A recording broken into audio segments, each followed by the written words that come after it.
कोलकाता के RG Kar medical college व अस्पताल में दुष्कर्म के बाद हुई डॉक्टर की हत्या के विरोध में पटना के सरकारी अस्पतालों में हड़ताल जारी है। जूनियर और रेजिडेंट डॉक्टर एसोसिएशन इसमें शामिल हैं। इंडियन मेडिकल एसोसिएशन की पहल पर आज देशव्यापी हड़ताल पर है। तुम बड़े चलो, हम तुम्हारे साथ हैं। हत्यारों को फांसी दो, हत्यारों को फांसी दो, हत्यारों को फांसी दो, हत्यारों को फांसी दो, हत्यारों को फांसी दो। जघन्य कृत्य हुआ है बंगाल में। इसमें आज 9 तारीख के बाद आज जो है 17 तारीख हो गया है। इसमें अभी तक एक जो है किसी कल्प्रिट को सस्पेक्ट को वो अरेस्ट किया गया है, लेकिन जो बातें छुपाए जाने की कोशिश की जा रही है। परसों रात में जो आरजीकर में जिस तरह से एक पूरा मॉब रात को अगर एंटर करता है और वहाँ पे जाकर के सारा कुछ वेंडलाइज करने का प्रयास करता है और किया, सारे सीसीटीवी कैमरे उसने तोड़ दिया। तो एक तरह से ये साफ हम लोग जैसे साधारण आदमी को समझ में आ रहा है कि कितना एविडेंस को मिटाने का प्रयास किया गया। इसके बाद भी गवर्नमेंट अगर लाचार दिखती है और गवर्नमेंट को ही प्रोटेस्ट करने का ज़रूरत पड़ता है, तो इसलिए इसको देख के यही लगता है कि बंगाल के जनता जो है किसके हाथों में है और हम लोग को अपने गवर्नमेंट से क्या सपोर्ट मिल रही है हम लोग को समझना चाहिए।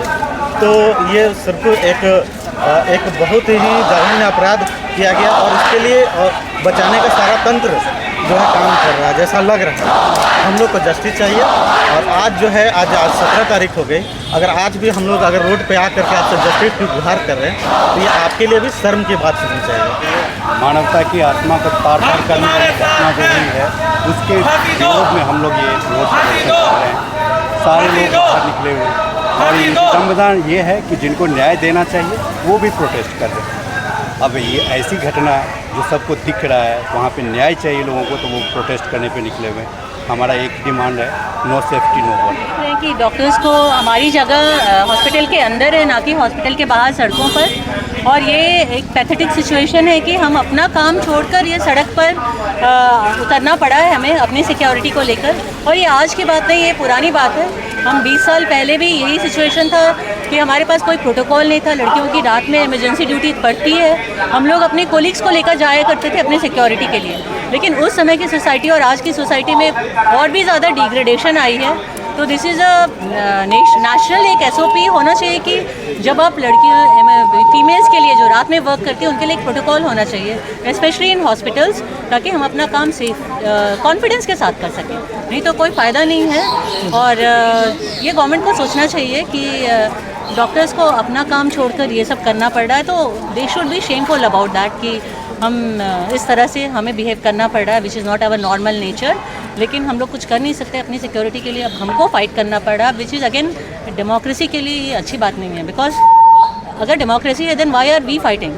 We have a government in place, then why the ordinary population coming out? That means your services are not working fine, your system is not smooth, so the government needs to think about it. And I don't think कि अच्छा कोई हमें अभी तक response मिला है from the people who matter. So this is just so that they hear our words and do something about it. ये जो घटना घटी है 9 अगस्त को, इसने पूरे मेडिकल फ्रेटर्निटी को हम लोग को हिला दिया है, झकझोर दिया है। जिन लोगों में आत्मा नहीं बची है वो सिर्फ जागे नहीं हैं, मृत हैं। बाकी सब लोग रोड पे हैं। हम लोगों को आम आदमियों से कोई लड़ाई नहीं है, हमको शासन प्रशासन से और बंगाल के प्रशासन से लड़ाई है, जो हम लोग को सच्चाई से दूर रख रही है और कातिलों को बचा रही है।